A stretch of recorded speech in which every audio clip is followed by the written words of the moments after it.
There was another one I saw. It was like 4 fumbles on one play.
The Padded Room Podcast is back in your iPods or iPhones or other listening devices. My name is Darian. I have returned for another week of horror bullshit. My main man, Dusty, is here. Hello, hello. What's going on, Big Dust? Oh, nothing. You just dated yourself by referring to an iPod. There was such a thing at one point. There was an iPod. Yes, I still have one. It still works. Son of a bitch. We're listening to it now. Yeah, that's right. You can't do anything on it other than music, really. Yeah. Remember those days? Yep. Remember the old, what was it? The Shuffle? Yeah, the Shuffle. It had that little thing that clipped on your shirt? Yeah! It's great. You could put about 25 songs on there. Yep. And then if you wanted to change it, you had to go find your laptop. Yep. You had to upload all your CDs onto the... Okay. Took your whole thing. Yep. It took 2 days to upload all your CDs onto iTunes. I still have my whole thing. I do too. It weighs about 400 pounds. Yeah, it's one of those big books that sat in your passenger seat with you when you were driving to school. Oh, we're old as fuck, Dusty. We are old men. That's all right. We aged well. Hey, like a fine wine. Like a fine wine, or possibly white wine vinegar. I don't know. How was your Father's Day, dude? It was good. It was relaxing. Went up to Clio or Grey Eagle and just sat around my buddy's house, played some golf with the dads, and yeah, it was good. It was nice. Mm-hmm. Kids left you alone? They did. Wife leave you alone? Yes, they pampered us a bit, cooked us breakfast, and look at you. Yeah, it was good. Nice, very nice.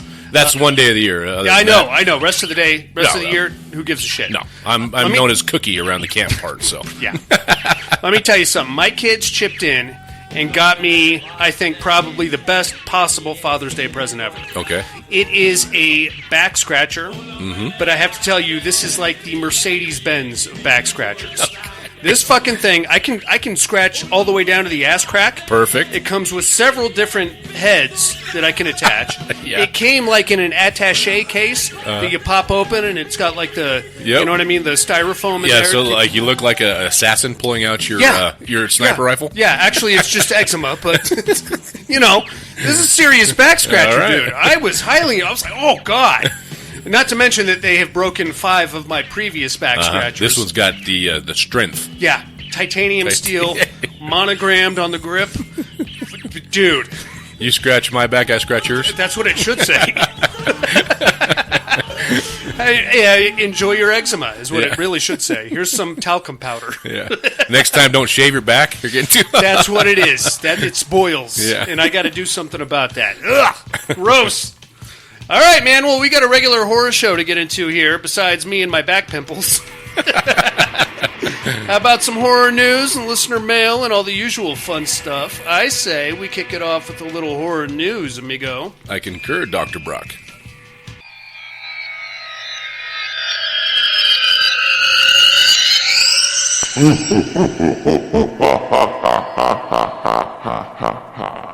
Horror news.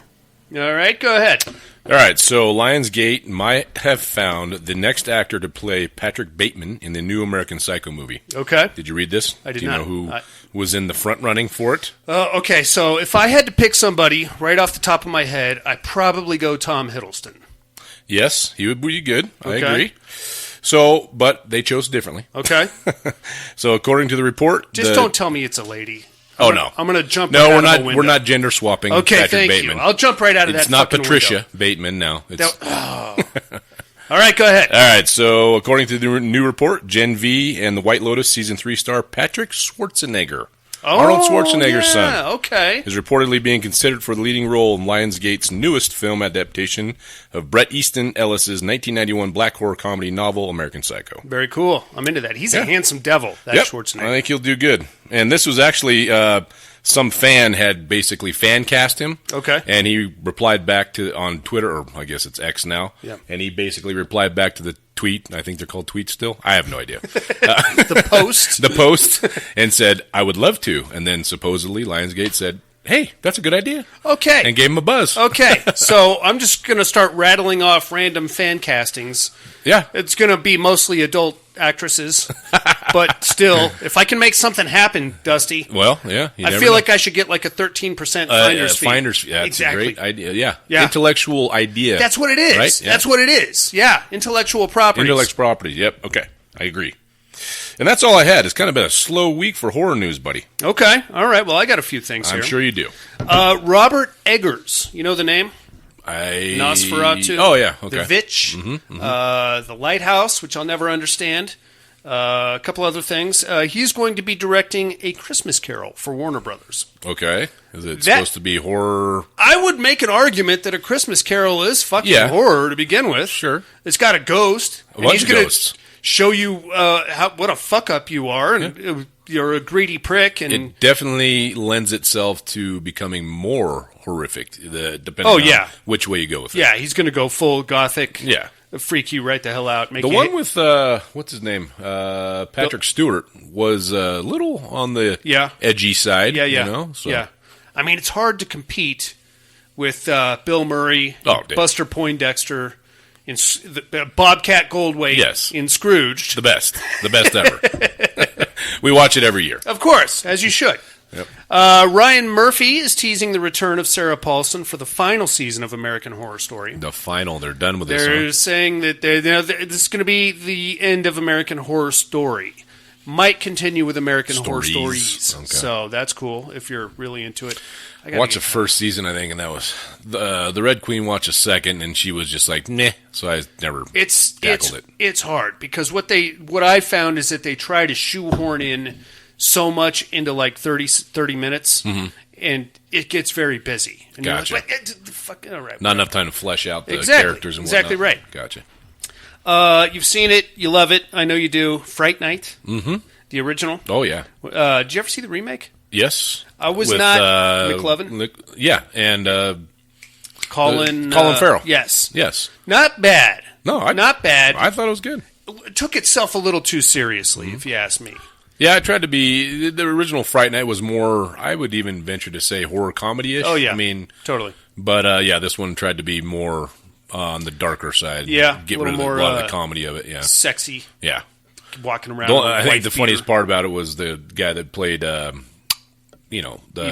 Yeah, no, he was good too, McLovin, as the evil.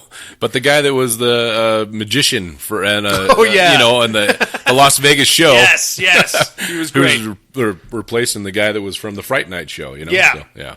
A Fright Night prequel novel is in the works, and it's going to take place in the 1970s Manhattan. Okay. So I assume it's going to be some kind of Jerry Dandridge origins, possibly, or something like that. Yeah. I don't know. I'd read it. I'm into it. Yeah. So there's that for you. When's that coming out? It doesn't say. Oh, okay. So, but it's in the work. It's been greenlit, and there just you have to remember it then. Yes. Okay. Blumhouse's The Woman in the Yard hits Peacock on June 27th. Okay, next weekend. I saw the trailers. It looks interesting. It reminds me a lot. What was that one we watched a couple weeks ago where the small town and there's the ghost that shows up in the yard and there's like a support group? Yeah. For it? What the I know fuck? exactly what you're talking about. What is it? I forgot. And they're going to AA. Yeah, but and they all tell their stories about... What the hell was the name of that? We just watched it. I know, but it must have not have stuck very... No, it wasn't that great, but... But I know exactly what you're talking about. That's the vibe I'm getting from The Woman in the Yard. Lastly, it looks like Late Night with the Devil is getting the Steelbook treatment this August. That's a good one. I already have it on Blu-ray. I don't know. I don't know. I'm going to work that into the 31 for 31. Like that's a good call. It's great. I like that one. Right on. I'm into that. I might shell out the books for a steel book. For a steel book of Late Night. You know, our good buddy Jason Harrell's going to. He's probably already pre-ordered it. Yeah, guaranteed. He's gotten 3 different covers to choose from. Mm-hmm. He's going to buy all 3. I'd like to see his new setup with his CD steelbook collection or his magnetic strips. Yeah. Oh, so cool. Come back to us, Jason. I know. Get the fuck out of Tennessee. What are you doing in Tennessee, you son of a bitch? All right, that's all we got on horror news. You ready for some listener mail? Let's do it.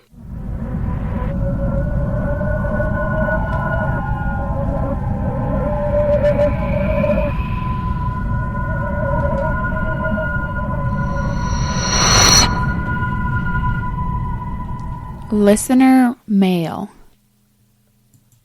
All right, Dusty, we actually have an email this week. All right. All the way from Sydney, Australia, this motherfucker. All right. Has not written to us in like 9 months. Can I guess who?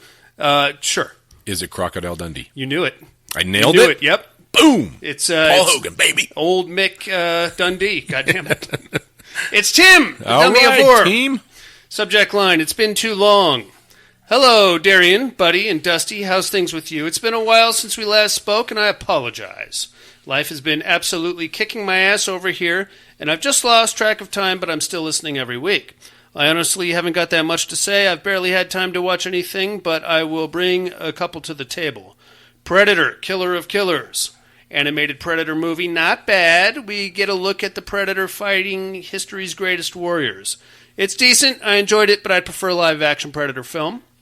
Sinners, so far the film of the year for me. Do yourself a favor and watch this now. I agree. Don't watch the trailer. Go in blind and enjoy greatness.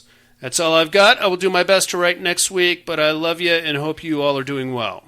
Well, right on, Tim. It's good to hear from you, dude. Yeah. Glad you're still alive over there in the Outback or wherever you are. So he's in winter right now, huh? Down there. They don't really have winter. No winter? They have summer and then slightly less summer. I got you. Yeah, so we need to go down there and just sell sunscreen like wholesale, I think, is the way to do it. No, I need to do bug repellent. Bug repellent, giant too. face-eating spiders they have living like down there. Spears, like fucking harpoon guns. Yeah. Shit like that.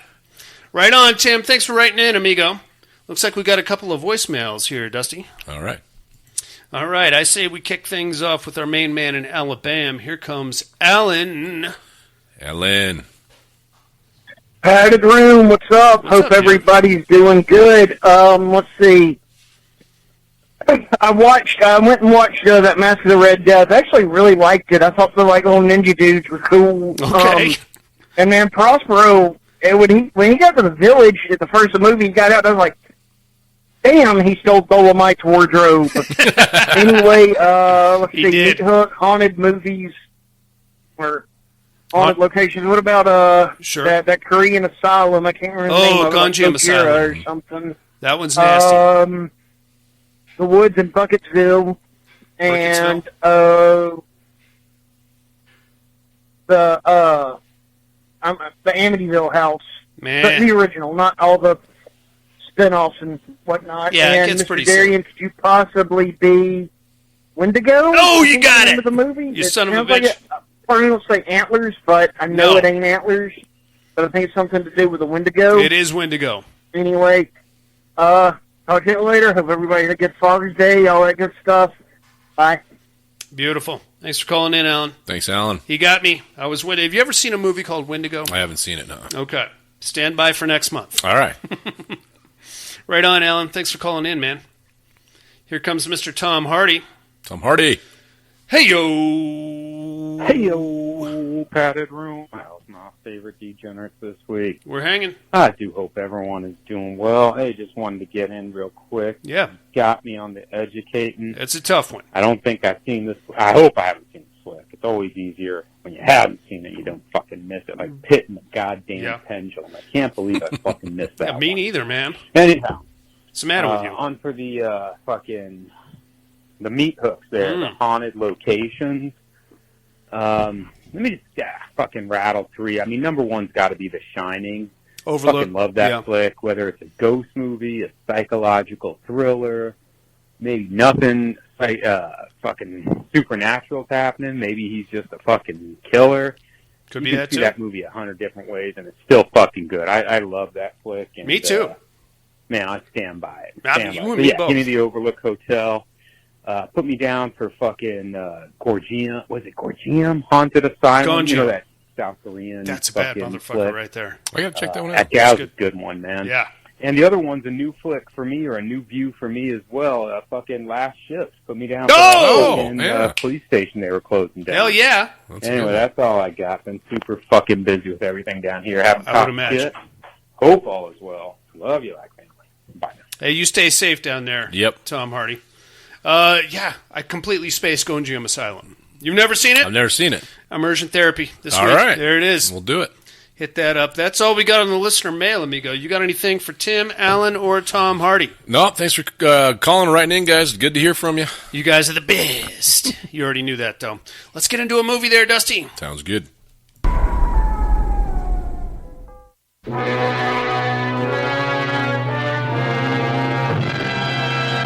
You are invited to an open house where horror will be your host.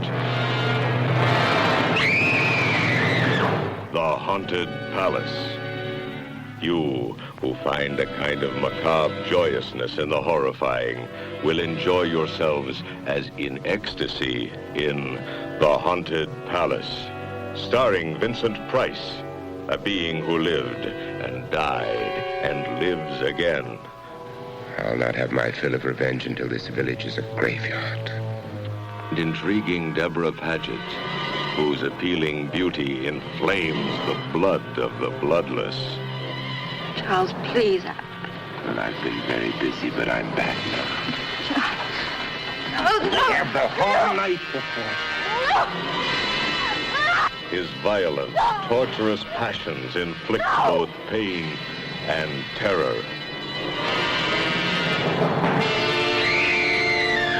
Lon Chaney, carrying on a family tradition of masterful motion picture horror, while the strange and feared new master of the Haunted Palace reaches for the skeleton of one long dead.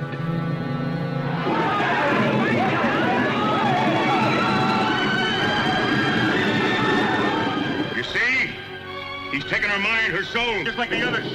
Really, this is outrageous. Let's bring him out.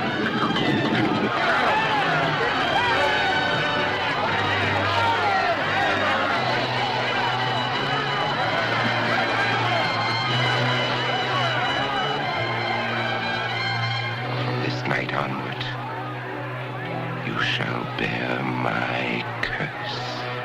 Burn him! Surely after all these years, I'm entitled to a few small amusements.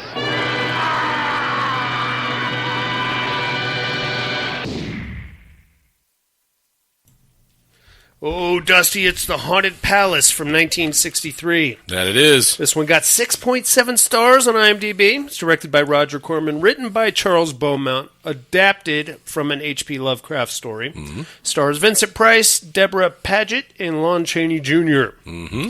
Now, this is an adaptation of a story written by H.P. Lovecraft called The Case of Charles Dexter Ward. It's one of his longer, I guess, stories. But he wrote it in a serial fashion. And released it through weird magazines. Weird Tales magazines. Yeah. So this one is like one of his longest works altogether.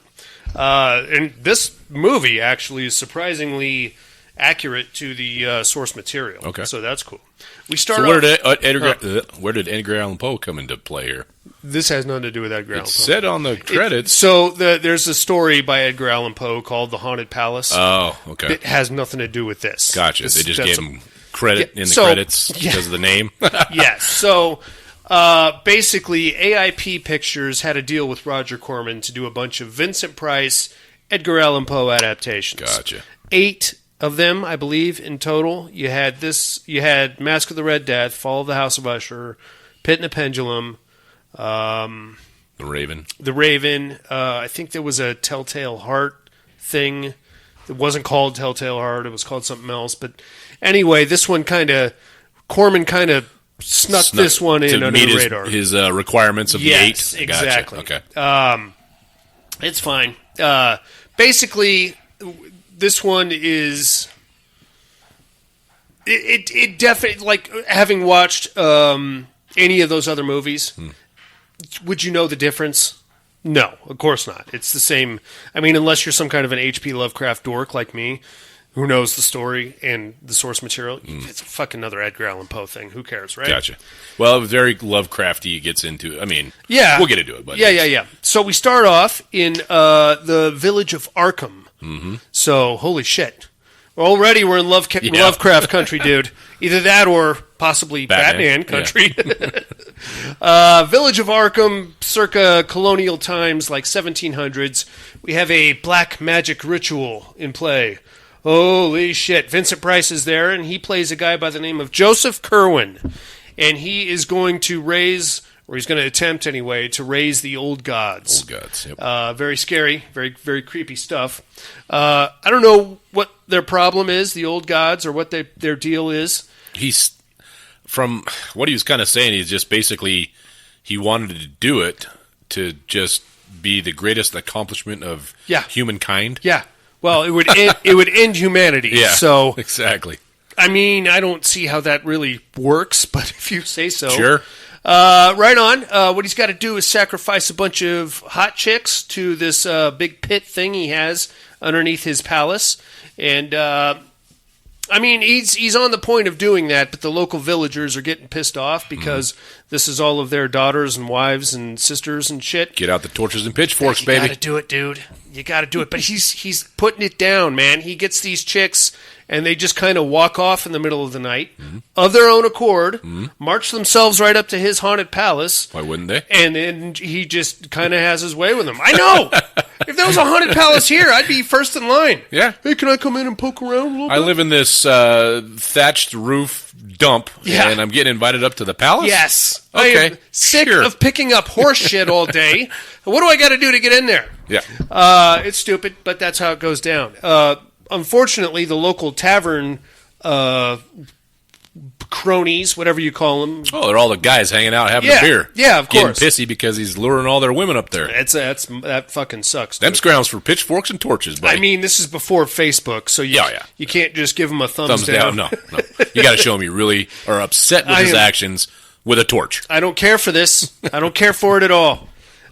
So they see one of the local hotties walking off in the middle of the night, and they're like, oh shit, there goes another one. So the posse rounds up, and they decide to follow her right up to the palace. She goes in. There's a couple other hotties already there waiting for her. One, yeah. Yeah. His main squeeze. Yeah, not the side piece, but the main piece. Yeah. Dude, that 18... I got to get my wife to go to a Renaissance fair, but then I have to dress. Bustier? Yeah, but then I have to dress up like one of those homos, and I don't want to do that. You're going to have to get yourself some tights and buckled shoes there. This is and a silly hat. This is why bullying is important. Because every now and then I get a stupid shit idea, and I need my ass kicked when I get one of these. Anyway, so the black magic ritual is there. He's got a couple of henchmen down there. He's got his hot little Elvira-esque vixen that's actually his main squeeze, and he's going to sacrifice the blonde to the thing in the pit, and this is when the assholes of the village show up with their pitchforks and their torches.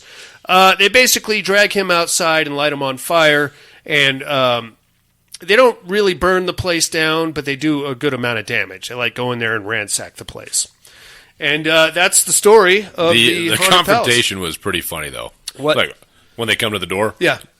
I don't know what you're talking about. Yeah. She's here. She's right there, though. She's right there. Yeah. Oh, yeah. Oh, you mean her? Yeah. Well, she came up here on her own. Ask her. Yeah, I came up on my own. She's been bewitched. What is your name? And she doesn't say anything. Yeah. Bewitched! A witch! She's a witch! Burn the witch! Now we're going to fast forward exactly 110 years. And we're now in I would say early 1900s. It's kind of hard to get a good time reference Because really, they're wearing the same clothes that they were wearing 100 years ago. Yeah, little. They didn't have the buckles and the tights. No, but, they were. Yeah, they're much more Eddie Bauer now than they were back then. They're Gothic. They're more early 1900s. Yeah. So, bunch of dandies.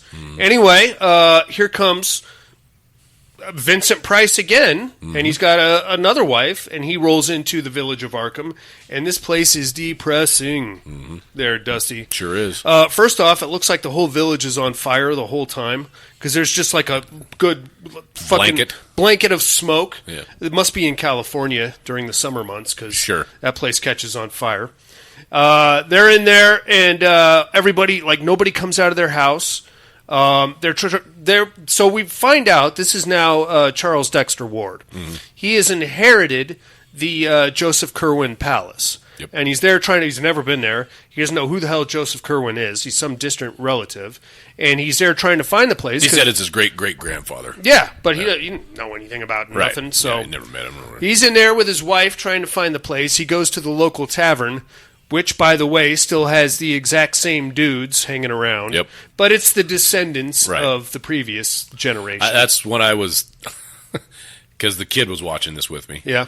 Just because we're sitting around and nothing else to do. She's watching. She's all, is those the same guys? Like, yep. I think... No, the same actors for sure. Yeah. I don't know if they're supposed to be the same people. Yeah. Like, maybe because he cursed the town. Right. When they were burning him at the tree, right? So I thought, well, maybe he cursed them to live forever? Or, I don't know. Like, that would really suck. So I didn't know at that point. But then they get to talking and they said, your grandfather did this, but I'm proud of it, you know? Yeah. So you could find out they are their descendants. They just look exactly like it's the same actors. Yeah, it's the same actors, I think that would probably be the worst curse ever. Yeah. Working a shit job in a dead-end town, hanging out with the same losers. You can never die. Just live in your fucking misery. And you can't. We're not going to put a Walmart here, so there'll be no PS5s. Nope. No internet, nothing. Just you in this fucking tavern. Your crops are going to all die. You're just going to be fucked for the rest of your life, which is going to be forever. Yeah, that sucks. All right. That really sucks.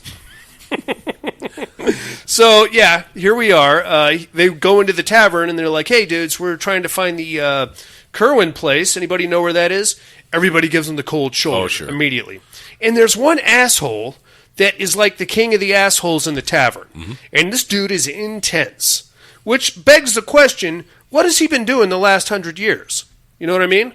Has he just been waiting for this guy to show up so that he could jump his shit? I think just guarding against the curse. Like, they probably pass it down, obviously, from kid to kid to kid. Hey, this dickweed shows back up.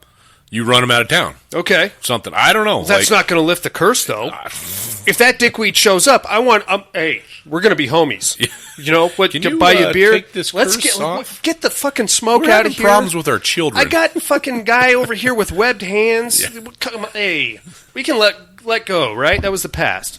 Anyway, everybody gives him the cold shoulder. The king of the dickheads, Ezra Wheaton, is like, you're one of the... just look at your picture. You look just like the guy.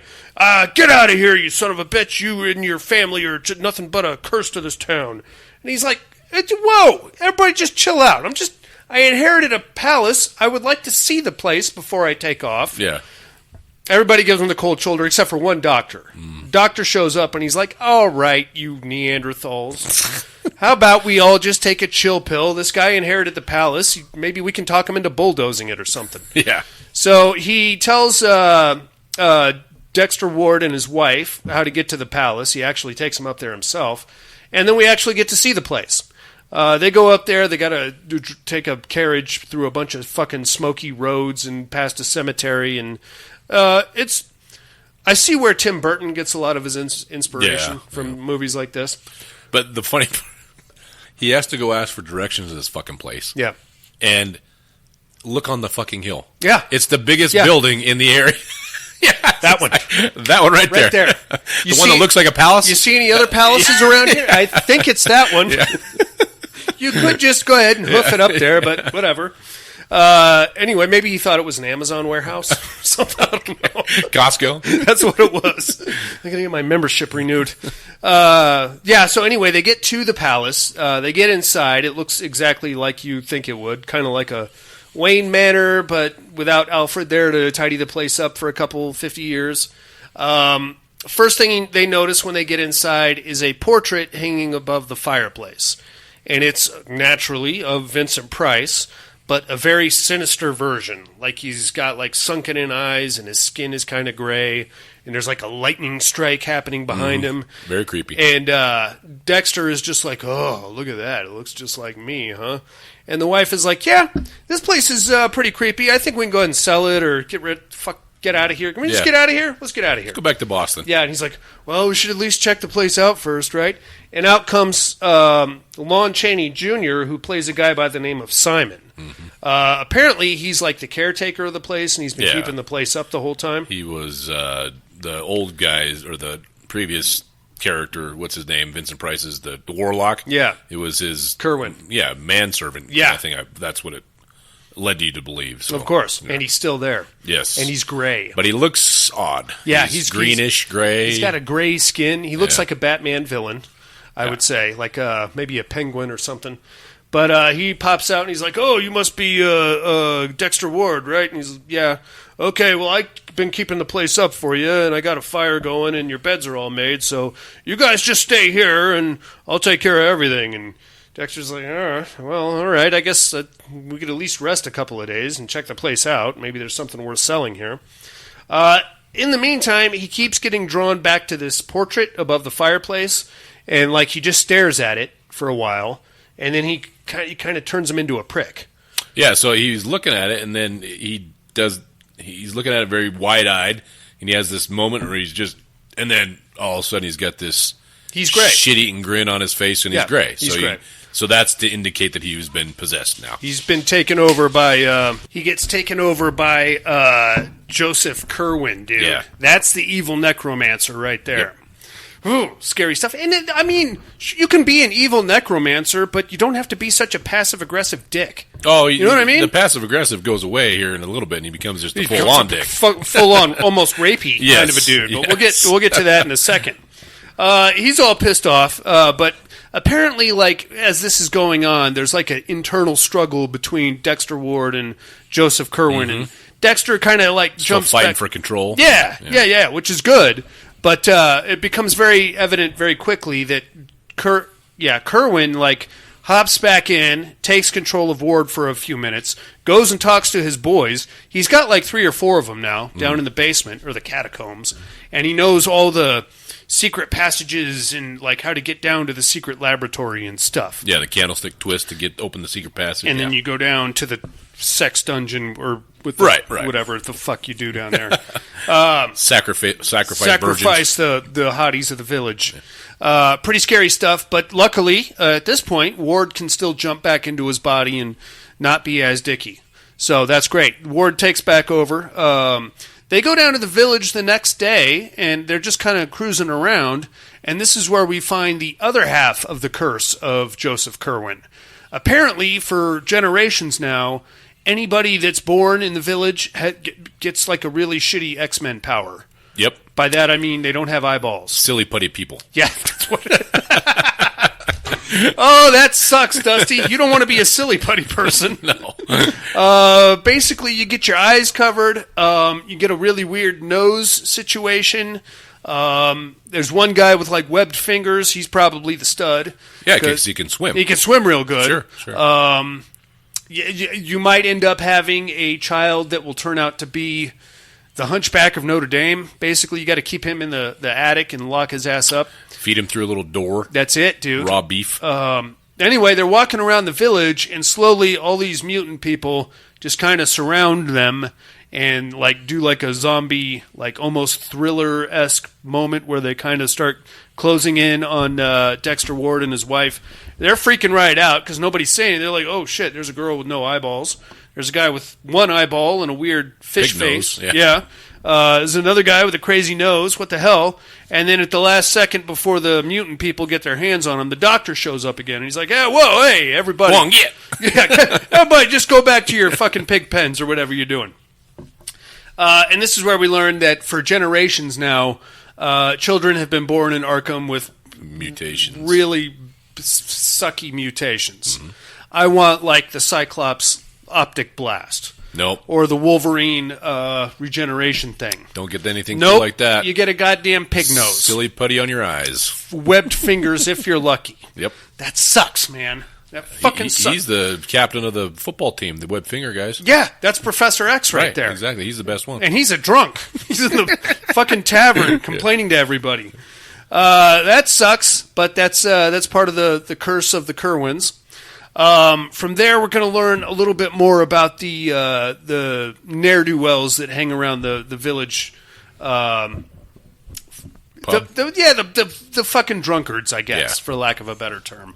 They are the descendants of the original lynch mob, and they have some issues. Ezra, the main asshole, he has a son that he has to keep locked up in the attic because he's just completely Mongoloid, feral. Yeah, he's Jason Voorhees, basically, with a little more personality. Elijah Cook Jr., whatever his name was, he's the one with the webbed fingers. And we got some other dudes there. They've all been victim in one way or another to the curse of Kerwin and his, necromancy or whatever. So, scary stuff. And now they are 100% sure that Dexter Ward is the reincarnation of Kerwin, probably because he looks just like him. And they're kind of working themselves up to the point of, what is he up to? What's going on? We got to put a stop to this. Well, he's been up there for a couple of days. What's he doing? I don't know. And in the meantime, up at the palace, Kerwin and Ward are fighting over the same body. Yes. So Kerwin takes over for a little bit, and he does a little grave robbing there. Him and his cronies. He's got to go dig up his hussy. That's what he wants. I'm down with that. Yeah, I'm down with that. I'm going to tell you right. Well, if I'm a necromancer, sure, and I have the power to bring back my dead wife with the D cups, I'm gonna see what I can do about that. She's not too dead. Right? Well, you put a little Eye of Newt or whatever on her. We'll spruce her up a little bit. So they start grave robbing, dude. And late at night, they're digging them up. They're bringing the coffins back to the castle. Of course, they get spotted doing that by the local asswipes. So that sucks. And now everybody is getting even more suspicious of Dexter Ward. In the meantime, the conflict between Kerwin and Ward continues. This is where things get a little uncomfortable here, Dusty, because Kerwin takes over. You can tell because Vincent Price's skin is gray all of a sudden. Yeah, that's what they kind of indicate that he's changed. Yeah, but more to the point, he starts being a real fuckface to his wife. Oh, yeah. At first, it's like, what are you doing? Stop looking at me. Go back to your bed. Mind your business, woman. You'll leave here in the morning. Do you understand? Okay, go away. Wow. Old romantic. I'm not some child you need to tell you wherever I go. Yes. Do I need to report to you my every action? No, go away. But then, after a couple of nights of that, he's like, come here, damn you! I want to touch you. I want to exert my husbandly rights, duties, or whatever. Husbandly, like what the fuck is that? Oh, my wife would punch me square in the face. I don't think it'd be your face, buddy. Probably not. Probably not. I wear a cup most days, just because I never know when I'm going to spout off at the mouth. You know what I mean? There's not a lot of head-to-mouth filters going on up there, is there? Yeah, no, not a lot. Not a lot of that. But it gets a little rapey, and more to the point, the wife is getting super suspicious because periodically she'll catch him getting out of bed in the middle of the night, going downstairs and staring at the portrait, and then being a real fuckface after that. In brief moments of Charles Dexter Ward, he's like, oh, God, what the hell am I doing? I don't remember coming down here. My head hurts. What the fuck? So she's like, bro, let's call you. Let's get the doctor up here, check you out. What do you say? And he's like, oh, yeah, I guess. I don't know. I'm just so confused lately and tired all the fucking time. So they call the doctor, Dr. Willett. He comes up, and this is where we get a little more backstory on what the hell's going on here. He tells the big tale about how Joseph Kerwin was a practitioner of black magic. His original wife died during childbirth, so he took the hottest chick in the village, who happened to already be married to Elijah Wheaton, the original Wheaton. Yes. So that's the descendant of the main dickhead in the pub. Now we know why he has a reason to be mad at him. Right, but he doesn't really. I mean, his great-great-grandfather does, but... Well, that's what I'm saying, the original guy. Yeah, well... I'd burn the fucker at the tree, too. Oh, yeah, stole that chick away from me. Yeah, I would definitely give him a bad Yelp review. Yeah. Haunted Palace, 2 thumbs down. No way. So, and then after that, there was like... Apparently, that wasn't the only chick that just wandered up there in the middle of the night and was never seen again. So that all kind of makes sense, and we know that Kerwin was, in fact, trying to summon elder gods and things like that. Forgot to mention one thing. How did he know how to summon elder gods? What does he have? Oh, well, we haven't gotten quite that far yet. Oh, I thought they talked about... Okay, sorry. Because here in a few minutes, his grayed-out manservants are going to present him That's right. with it. Yes. So watch out for that. Mm-hmm. And it's not... Well, we'll get into that in a second. Anyway, so yeah, very scary stuff. In the meantime, we're getting more and more Joseph Kerwin, less and less Dexter Ward. Mm-hmm. So that sucks for the wife. She really wants to get the fuck out of there. But in a moment of Joseph Kerwinism, we get a little conversation between him and his manservants where he's like, "Oh, he's really fighting it hard, bros. I can only hold on for so long, but he's getting weaker, and I'm getting to spend more and more time in his body. What I need you to do is make sure that he doesn't leave here when I'm not here, if that makes sense. Yeah. So when he's Dexter Ward, keep his ass here no matter what." So, okay. A couple nights later, he goes back to Dexter Ward, and the wife is like, "Dude, you need to get the fuck out of here. You're being a real bitch ass about everything, and you're sick all the time. You don't remember shit. I don't want to be here. The place gives me the creeps." And he's like, "You know what? Yep, you're right. You're right. Let's get out of here. We'll sell the place from Boston, which will work out nicely, but we're not going to hang around here anymore because everybody hates us." Wakes up the next morning, gets her bags packed, walking out the door. Out comes Lon Chaney, Simon, played by Lon Chaney Jr. He's like, whoa, easy there. You're going to leave just like this? And he's like, "Yeah. Well, you owe me some checks." Let me get, got some paperwork for you real quick. You just hang out right here. Of course, he has this conversation right under the fucking portrait. Picture, yeah. And then we actually have like a weird kind of argument, internal argument, I guess, between Dexter Ward and Joseph Kerwin. And Kerwin's like, "You're too weak, Dexter Ward. You're in my body and I will have it back." And Dexter's like, "You just gotta get out of here, you fucker." And then he turns around and his skin is gray again. Mm-hmm. Shit. All right, now he's in full-on Kerwin mode, and we're not going to see Dexter again, I don't think, for the rest of the movie. Yeah. That sucks. Gets even more rapey with the wife.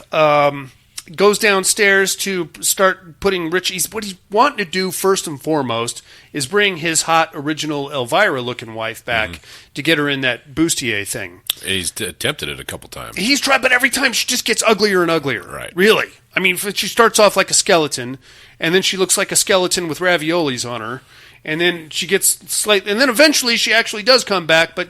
She's got like a green, grayish, tinge, yeah, kind of and like some weird stuff on her face going on. Bride of Frankensteinish. Not that hot. No, it's got to get. It's got a little more work on that.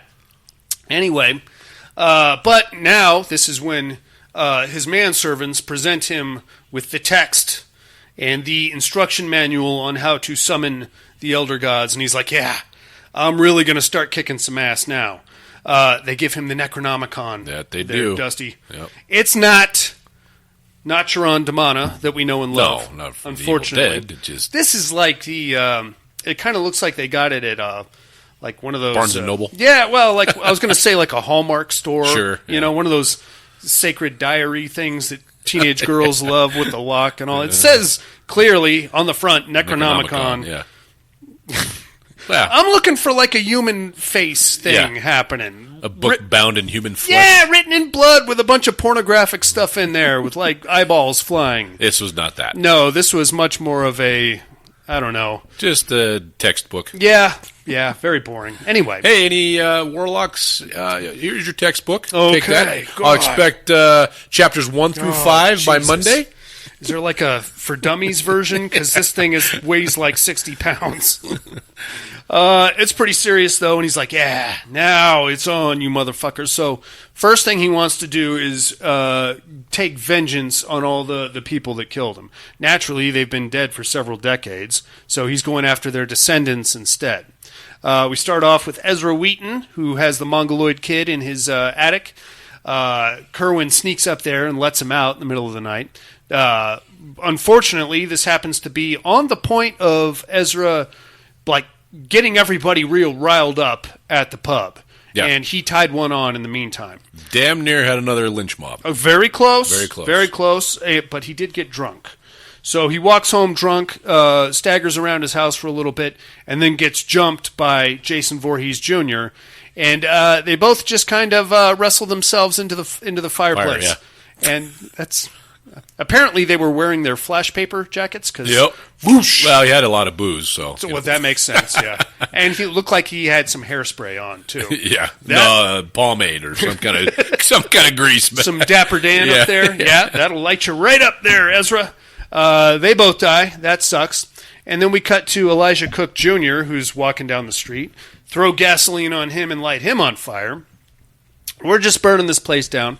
Every time one of these guys goes up in flames, though, Kerwin shows up at the funeral and like stands on the hill and overlooks, looking very ominous. Ooh, everybody knows what's going on. Sure. So about this time, we're coming to a head of this because everybody's getting tired of being put on fire, and we all know that Kerwin's doing it, so we need to put an end to this shit like right now. Lynch mob is forming here at the pub. The doctor is there, and he's like, will you guys just calm the fuck down? He's not doing black magic, man. It's like 1890. Nobody does black magic anymore. So, what the hell, man? All of our friends are getting put on fire. Even if he's not doing black magic, he's running around roasting people. We can't have that shit either. At this point, luckily, though, he actually has his wife back and up and running, like in a semi-attractive state. So she's now helping with the black magic shit in the catacombs. His side or his original hussy. Yeah. Yes. Yeah. Doesn't look as good as she did. But for coming back from the dead, I mean, we've definitely seen worse. In a pinch. As far as zombies, exactly right. If you got yourself some kind of zombie fetish, you could do a lot worse. But now the wife, Dexter Ward's wife, is freaking right the fuck out. Dude, he's got chicks coming up in here in the middle of the night. They disappear into the big ballroom area. I don't know what the hell's going on. At one point, she actually does follow them down into the catacombs and spots a little bit of this black magic horse shit going on. So she's like, oh, hell no. Hauls ass upstairs, gets a hold of the doctor. As the lynch mob is forming, the doctor goes up there to see what the hell's happening. They both kind of stumble onto the black magic shit as we're finally about to release the Elder God, who apparently was chained up in the basement the whole time. Yeah, he's underneath the grating. It was like a well. Yeah, and he was just hanging out down there. I don't know if it was... I don't think you could cross over to our plane of existence. I like to think it was some kind of portal or something. Exactly. And not just a big hole in the floor. Hey, you want to come up? No? All right, well, we'll check I'll on throw you some fish guts down a little later. I'll see if I can get you some more blondes. I don't know. That sucks, but here he comes, and we're about to make the final sacrifice to bring him up out of the fucking hole in the floor. Why not sacrifice Ward's wife? She's right there. She stumbled onto the whole shit. Grab her, chain her ass up. We have to say the magical Necronomicon incantation to, I guess, get his attention, to get him, like, halfway. Yeah, he started getting real growly and moany. Yeah. He was saying the incantation. So. And he's like halfway out of the hole, so watch out for that. Big trouble brewing here. This is about the time the lynch mob shows up. They come in, and apparently this castle is highly flammable because they just start putting torches to the stonework. The tapestries. Yeah, and whoosh. Ooh, shit. Well, probably be careful with that fireplace, dudes. Just saying. The whole place is on fire. Luckily, the doctor gets up and he manages to save Ward's wife, gets her the fuck out of there. The lynch mob is inside. They run down. They kill the two manservants. He snapped out of it. No, just to let his wife go. And he told the doctor to get her out of there. Yeah. So he did snap out of it just for a minute. For a second. Right. Unchained his wife. Yeah. Doctor takes her out. Doctor gets her out. And then the doctor's like, she's like, what about my husband? And the doctor's like, I'm going to go back and get him.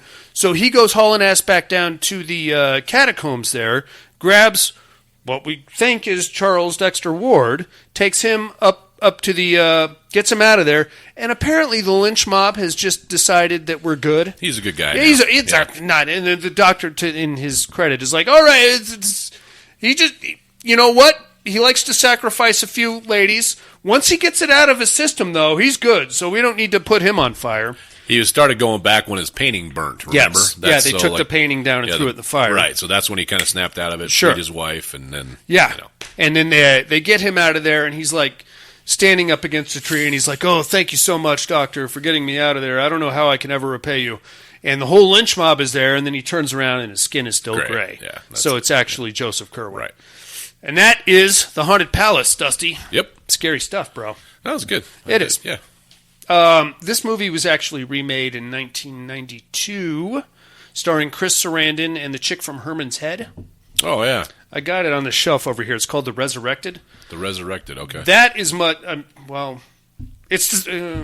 I'll say it's better. Oh, I mean, it doesn't have Vincent Price, but it like special effects, and you get to see a lot of the failed experiments that Kerwin did before they caught him, and there's like a whole underground... But it's very 90s. Yeah. So, you know. I'll check it out. It's worth watching, dude. All right. Yeah. Where did you find this one, Dusty? This is on Tubi. Tubi. Okay, perfect. Check it out, inmates, if you're interested. I think it's time for a little break, my man. Sounds good. Nobody does it better. Nobody does it better. They can come closer than close, yeah. Original they never will be.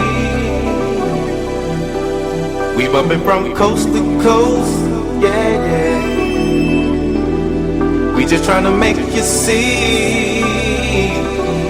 Nobody does it better. I'm sick of you trippin', my mind is blocked. Nate Dogg just did it, so it's time to concoct. No one can do it better like this two-man crew. They say we one-hit quitters. Now what y'all gonna do?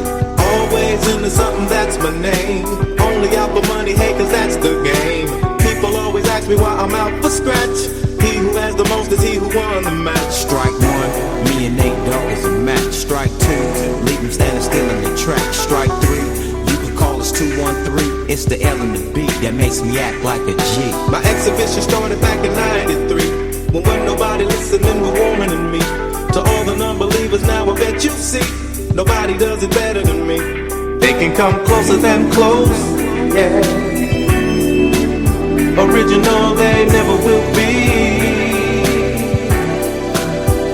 We bumpin' from coast to coast, yeah, yeah. We just tryna make you see. Nobody does it better. Call me teasing the spark plug, keeping it lit. There's no accident for these platinum hits. So when we make it, you show love. Banging in your club, hanging with your thugs, giving up G love. Do you remember back on the east side, when all of us niggas used to love to ride? We didn't care what we did. Time was nothing to us, we were just kids. Times are different now, but you still get stuck. I'm not a kid no more, I just don't give a fuck. So if you really think you wanna step to me, keep this in mind, nobody does it. They can come closer than close, yeah. Original they never will be. We bumpin' from coast to coast, yeah, yeah. We just tryna make you see. Nobody does it better. Wow, make you say go now. Hot rap singles on the charts now. Got a baby, so I'm breaking hearts now. On your mark, get set, it starts now. All you been playing hustlers now, you know. You can't keep me out once you crack the door. Either join the team or it's best you flee. Nobody does it better than me. They can come closer than close, yeah. Original they never will be. We bumpin' from coast to coast, yeah, yeah. We just tryna make you see. Nobody does it better. Nobody does it better. Nobody does it better.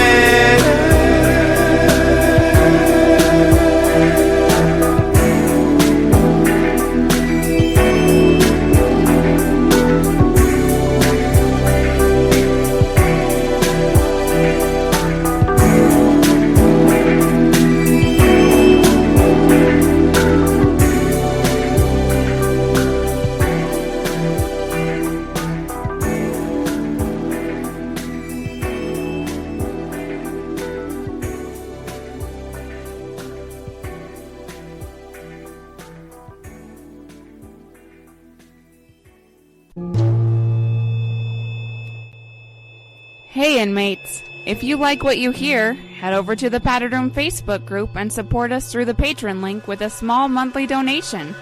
Check out the T-Villain link at paddedroom.podbean.com and grab some t-shirts. Thanks for listening and enjoy the rest of the show. And we're back, Dusty! Yes, we are. Hey! You know, I kind of feel like if I went to a, sleepy New England village, I could clean up. You know what I mean? Like, I would have my pick of the litter of the ladies. Okay. You know what I mean? Yeah. What are they doing over there? You're a big fish in a small pond kind of thing? Yeah. I roll up in there in a 2015 Jeep Renegade. Nice. With some jacked off paint and an iPhone 13. Yep. Dude, I'm the man. Totally. You know where you do real well? Huh. Is that the Amish societies there? Oh, they don't want none of this. They see the Renegade show up. They show up with they're the one pitchforks. Pitchforking you out? Yeah, no, I'm done, bro. Right on, man. I think it's time for a little meat hook action. All right.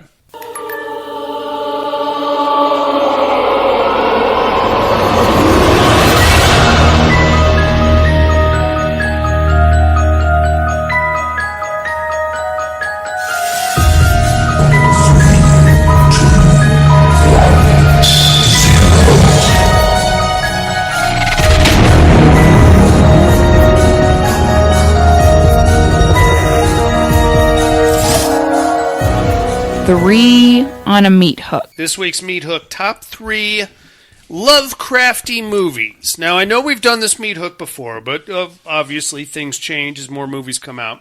And this time I'm going to open up a little bit. We're not just talking about Lovecraft adaptations, but just movies that gave you a Lovecrafty kind of a vibe. Good, because that's the way I went. Okay, perfect. I'm glad we're on the same page.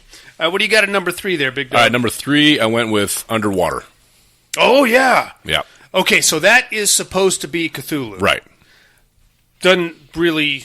When you actually see the thing, it's got like a weird shark face thing happening. But with the tentacle lips. A little bit, I don't know. But I'll tell you what, Kristen Stewart running around in her underwear. Not terrible. That's a bit of all right. Yeah. That's okay with me. I like that movie. That's a good show. Yep. That's a good example of a movie that starts, gives you like 3 minutes to breathe. And then boom. For the next hour and 27 minutes, you're getting your ass kicked the whole time. Very fast-paced. Yeah. Yes, I love that. I love that about it. My number 3 you may not have heard of. It's more in the Cthulhu cult neighborhood. It's a little show called Messiah of Evil. Have not seen it. Okay. It's definitely worth a watch. Okay. It's streaming on Shudder. Made in 1976, I believe. And it's basically this small seaside town that slowly gets overrun. Well, not slowly. It's actually pretty quick. Gets overrun by a cult. Okay. And there's no mention of Cthulhu or anything like that. They just refer to this Messiah of Evil. And they do some pretty gnarly shit. There's one scene in a movie theater that will blow your face off. Okay. And another one in a supermarket. Well, I'll have to check that out. It gets pretty grimy. All right. Messiah of Evil? Yes. Okay. How about number 2, Dusty? All right, so number 2, I don't know. Like I said, I kind of might be reaching on this one. Sure, yeah. But it felt very, very, on the nose with what we're talking about. So Lovecraft. like just because of what I went with Event Horizon because multi-dimensional horrors coming through, and I thought it felt very Lovecraftian. So I guess that's me taking liberties. No, I'm with you on that. For a lot of people will. I'm going to put my Dorcas hat on here for a second. A lot of people say that movie is actually like a weird precursor to the Warhammer 40,000 universe. Oh, because that's kind of like what happens in Warhammer. You go into the warp is full of demons and other corruptive forces, and if you're not prepared, then you get possessed and all hell breaks loose. Oh, okay. So that's a whole... I'll take my Dorcas hat off now, but... no, I'm with you on the Lovecrafty thing, especially when you see the gravity drive. Right. That is very... Necronomicon-ish. Necronomicon-esque. Call it like the 23rd century Necronomicon? Sure, yeah. If you had to digitize the Necronomicon and turn it into some kind of a mechanical item, that would be dope. Yeah. That's what it is, dude. That's scary as shit. Give myself the creeps. My number 2, the tried and true classic Reanimator. It's probably as close to a faithful adaptation as you'll get. The original story, Herbert West Reanimator, a lot of people don't remember just what a racist Lovecraft was. It was from the times. I know, dude, but he threw the N-word around left and right, and not in like a gangsta way. Oh no, like derogatory. Not just against black people, against everybody. Like even against other white people, like Irish immigrants. Oh yeah, they were the lowest of the low. Yeah, did not care for them one bit. Sure, any immigrant for that matter. But Stuart Gordon's 1987 adaptation, Jeffrey Combs, Barbara Crampton, the scene where the severed head, poo. You know exactly what I'm talking about. I do. That's my number 2. How about number 1, Dustin? All right, so number 1, like I said, feels very Lovecraftian, but it's one of the movies I dig the most, and it's very creature-esque, Lovecraftian. The Thing. It's my number 1 too. Nice. Yes. All right. There aren't very many examples of a perfect movie. You know what I mean? Yeah. And The Thing has its flaws. It's a remake. The original Thing is very silly. But I think in the horror genre, that is one of the closest things you'll find to a perfect film. I agree. There's just so much going on there. And you can watch it on a Wednesday and be like, oh, that was great. Watch it again on Thursday and notice something different, little fucking thing that just popped in. Oh, look at that. That always been there? You know what I mean? Yep, I agree. And I wasn't furious at that 2011 prequel. No, I thought it was... What I didn't really want to... I didn't care for when they went into the spaceship. Right, you didn't need to see that. It would have been better if they just would have shown it in the block of ice, right? I mean, not going in the spacecraft, just like, well, we found this thing in the ice.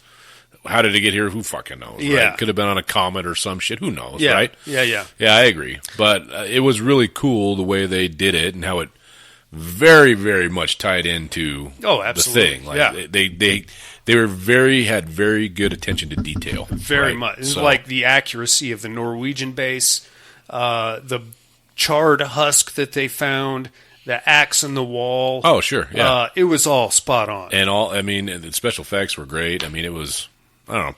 It was nice to see a modern take on it, but being a prequel. You know? Yeah. But I agree with you. They didn't need to show the ship. That's probably my only complaint. My only major. You think about it. The Thing is if it's just this jumble of creatures, right? Mm-hmm. Why would it even?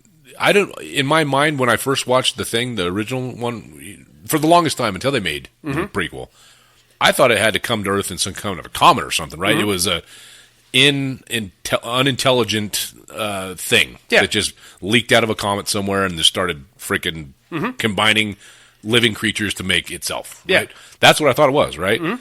And then they show you the spaceship, you're like, wait a minute. So Did you ever see the original, The Thing from Another World? Yeah. You get to see, parts of the spaceship, but then they blow it up, trying to get it out of the ice, and then that's when all hell breaks loose. So for that, I'm not mad at seeing some of the spaceship, but when you get in there, it kind of looked like a weird David Lynch kind of a. It almost had like a weird kind of wet bar situation. Guys, even like just a pod, right? Something. If it was just like this goo intergalactic. Sure. Possibly it could have been even. In my mind, it could have been a weapon from another alien race. And let's send this fucking thing down there, soften up the target before we go take over, right? Yeah. So drop it in a pod or something, But the thing flying that giant spaceship is like, come on. Yeah. Now you picture like a weird alien with like aviator glasses on, and he's like hitting switches, and he's got a steering wheel. None of those things that it became were piloting any kind of a spaceship. No, not at all. Right. Whatever, dude. Right on, man. That is our meat hook for the weekend, mates. Let us know what your top 3 Lovecraftian movies are. Mental health hotline is area code 775-387-0275. Hit us on the email, mail@paddedroompodcast.com. We'll read that on the air and probably make fun of you. In the meantime, we got to tell you what movies we got to watch this week in a little segment called What Are You Looking At?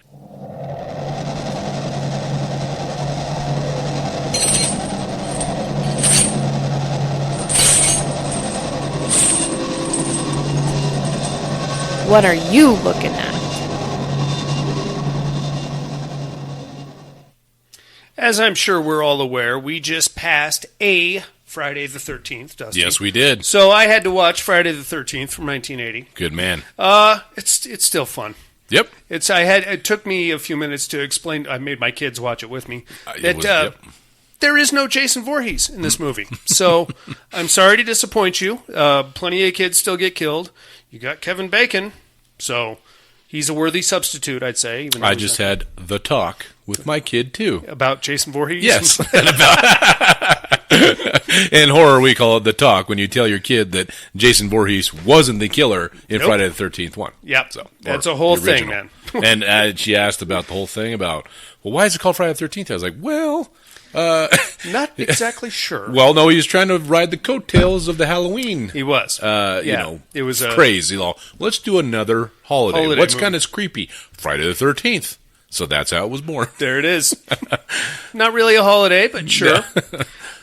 Great show. It's streaming just about everywhere if anybody wants to see it. I don't know if you looked at Shudder lately, but they threw a bunch of Jean Rollin movies up there. No, I haven't been on there in a while. Are you familiar with Jean Rollin at all? He is a French director that was prominent in the early to mid-'70s. Made a lot of horror films, quote-unquote horror films. They're basically like Skinamax movies with mild horror subtext. Okay. So just out of curiosity, I put a few of those on. Grapes of Death from 1978. Grapes of Death, huh? Grapes of Death. So what you have here is a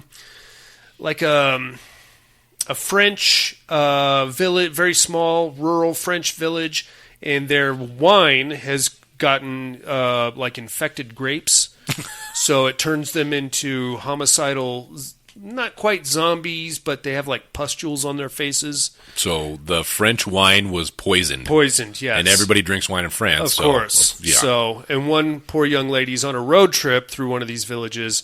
Car breaks down. Actually, her train breaks down, and she's got to fight to survive. Fight off the crazy grape boiled-faced people. Yeah. I know what you're thinking. You're thinking, Darian, you mentioned like Skinamax. How does that...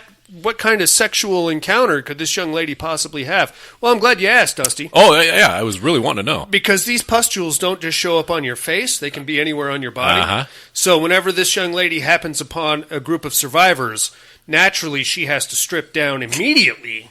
Oh, to show that she doesn't have the pustules. Inspect her body in various, cracks and crevices and make sure she's not Sure, makes sense. Yeah, absolutely. Check that out. How do you get that job?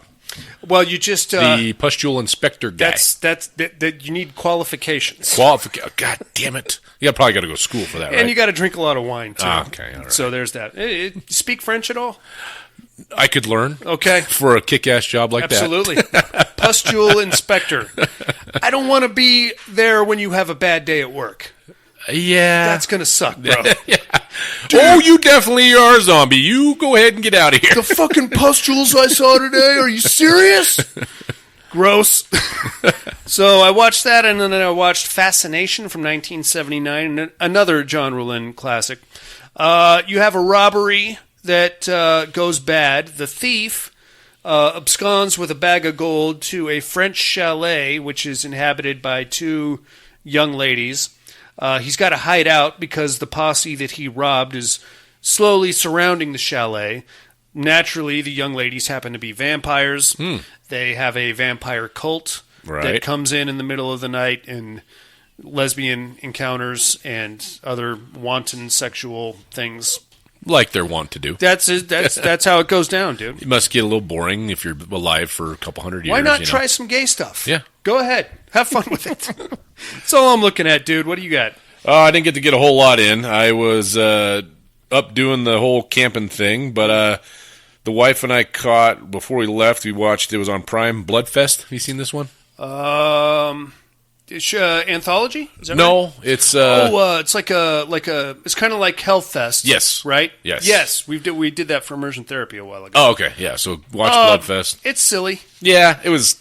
Meh. It was the tagline was good. Like the coolest horror scare park ever, and then it turns into basically a real life horror movie when the actors start actually killing people. Yes. Yeah. If I remember right, there was a really hot vampire chick in that one. Yes, a couple of them. Yes. Gotcha. Yep.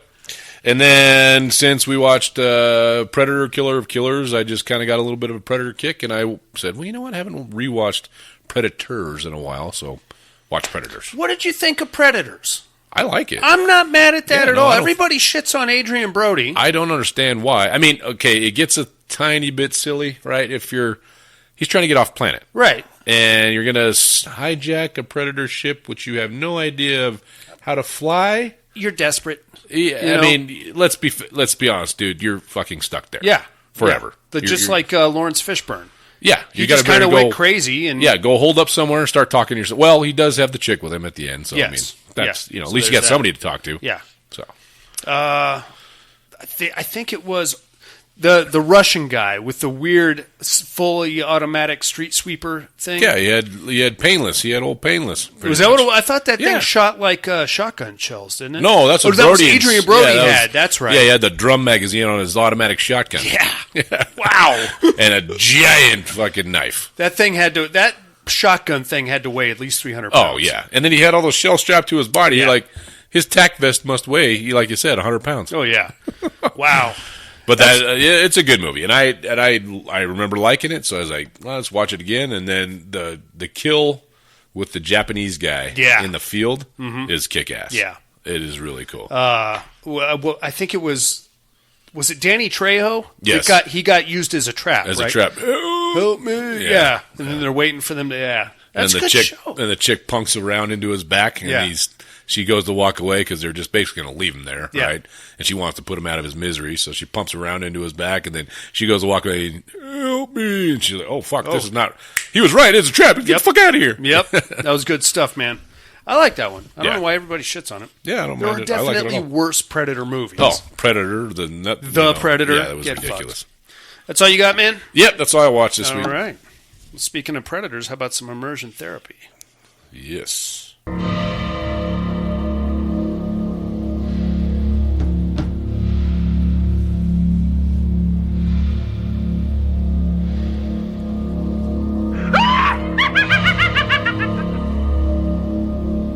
Immersion therapy.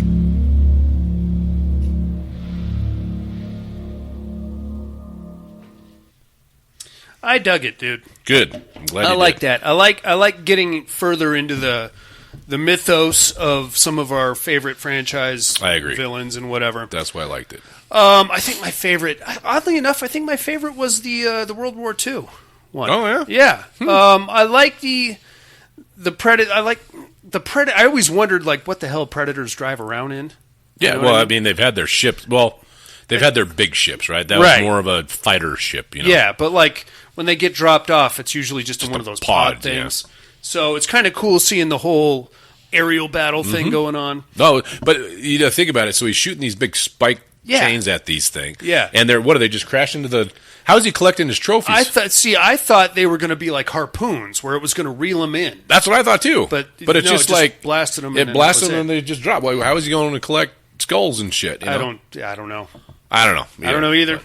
Maybe they've got trackers on them, GPS trackers. He just goes digs them out of the ocean or something. He just doesn't care. It's like these guys are just in the way, so fuck these guys. That's not their rules. Well, I know. I'm just saying they have a very strict honor code. Well, true, but you know, yeah, you're right. Thought I had a counter argument there for a second. No, you're right. But it was cool. I liked it, and then I liked the wraparound with the King Predator. That was badass. Yeah. You know, that's something else I always wondered. I feel like we need like some kind of a Predator compendium or something. Yeah, you know, or like a Predator origin thing where we can actually the Yucha and knowing like how their society works. Yeah, that's why I liked it, because it kind of gave you a little insight into it. You know. Yeah, I get it. It was animated. It would have been way cool if it was fucking live action. I don't think you can make that movie. No, but I mean, I think it's a good. So the same guy, he made this project leading up into Badlands, right? So now, if you watch this, then you know a bit about their society, and supposedly Badlands is going to be the central character, the protagonist, or is a predator, is you know the main character. Yeah. So now you know what he might be going through and on his homeland or whatever. He's on his first hunt or whatever. So you kind of get it. Yeah. So he made that as a precursor to this, right? And then also a follow up to Prey, as you saw in the end, where there was the chick right, in the cryo chamber. And then he's also talking about he's got another project that he's super excited about in the same universe. So like the rumor that it's flying around, and I don't think has been substantiated yet, but somewhere in Badlands, one of the characters is going to be a Weyland-Yutani synth. Yeah, the girl. Yeah. Yeah. So has that been confirmed? Yeah. Oh, it is. Yeah. So there it is, dude. Yeah. So we might get an alien predator crossover. Or a Promethean predator situation. Yeah. Which could be a thing. I think this is supposed to happen. This is supposed to take place in the future, I think, around the time of aliens slash aliens, right? When there's spacefaring people, right? We are spacefaring people. So I think that it's going to be more in lines with that. So Prometheus obviously happened as a prequel to all this stuff, right? Yes. So I don't know. I'm gonna need like a map, like a conspiracy board with yarn. Yes, which goes to that. Which goes to, I don't know, man. All right, dude. Well, what do you got for us this week? You picked it. Hey, you're out of the doghouse, man. I guess so. I think it's time. I'm out on early release. Okay, let's see how it goes, and then we'll go from there. Dusty earlier in the episode mentioned that he has not seen Gonjiam Haunted Asylum. So your immersion therapy for this week is going to be Gonjiam Haunted Asylum. I believe it is streaming on Tubi, if I'm not mistaken. I think you said Prime. Or was it Prime? It might have been Prime. Pretty sure you said Prime. Stand by. It is currently streaming on... You're right, Prime Video. Cool. Check that shit out, inmates, if you haven't seen it already. You're going to love it. And in the meantime, it's time for a round of Who's Your Daddy?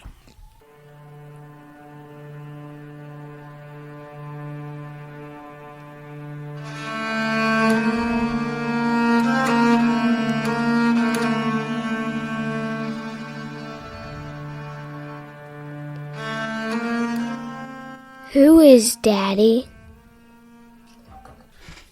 First, my clues from last week. I am a 8 to 10-year-old boy, and I'm very excited because my well-to-do father just bought a vacation property up in the, I believe, Canadian wilderness. Very cool, like log cabin out in the frozen, woods.